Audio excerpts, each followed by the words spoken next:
Picture चालू करो बे। दोस्तों, हाल ही में नीट का पेपर लीक हुआ है। यह कोई पहली घटना नहीं है। इसी तरह की अन्य और घटनाओं में भी धांधलीबाजी और गड़बड़ी के आरोप लगे हैं, जैसे कि एसएससी, जीडी और लेखपाल। कई छात्रों ने तो सीबीएसई बोर्ड के रिजल्ट को लेकर भी आरोप लगाए हैं। चलिए हम इस वीडियो में आगे देखते हैं। 24 लाख नीट में लटक गए, 18 लाख सीबीएसई में लटक गए, कई लाख एसएससी में लटक गए, शिक्षक भर्ती में लटक गए, सिपाही भर्ती घोटाले में लटक गए। उड़ीसा में आपने एयर स्ट्रिप पर बैठा दिया 20,000 बच्चों को।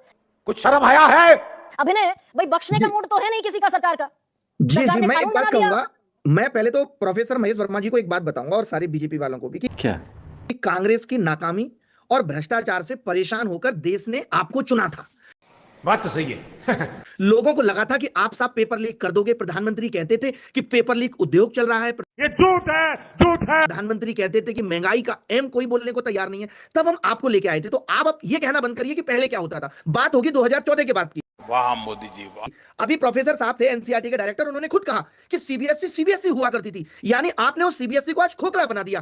अरे बाप रे, ये तो धोती खोल रहा है। जिस सीबीएसई पे सवाल उठ रहे हैं, गलतियां और गलतियों की माफी का अंतर समझाता हूं। मैंने आपको कहा नीचे से 100 जामुन ले आइए, आपने 3 गिरा दी, बड़ी बात नहीं है। मैंने कहा 100 आईफोन ले आइए, आपने 3 गिरा दिए, बड़ी बात है। तो गलती की इंटेंसिटी होती है।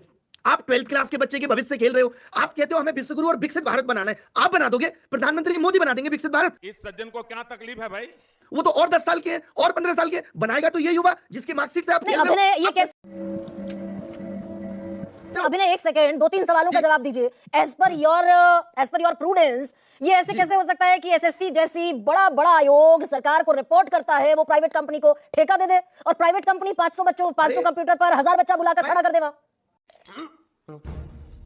इन्होंने मनसा की बात की। मैं एक बात से कहूंगा, आज से 8 महीने पहले एसएससी का आंदोलन हुआ। हम डीओपीटी मिनिस्टर साहब से मिले। उन्होंने एक एक बात को बहुत अच्छे से सुना। हमने कहा साहब आपका एसएससी पिछले 10 साल से हम लोगों से खुद गलत प्रश्न पूछ के 100 रुपए मांगता है बच्चों से। कौन है ये लोग, कहां से आते हैं? उन्होंने कहा ये तो बहुत गलत है। तुरंत चेयरमैन साहब को कहा। चेयरमैन साहब बोले थोड़ा टाइम लगेगा, ठीक कर देंगे, हम रिफंड कर दिया करेंगे। ठीक है, उसके बाद 100 रुपए 50 हुए। अब आपको पता है दोबारा नोटिफिकेशन आया तो फिर लिख दिया गलत सवाल के 100 रुपए देने होंगे बच्चों को। तो ये आपकी मनसा नहीं दिखाता। प्रधानमंत्री आपने कहा परीक्षा पे चर्चा करते हैं, कौन करता था? तो परीक्षा लीक पे चर्चा कौन करेगा? हमको नहीं पता।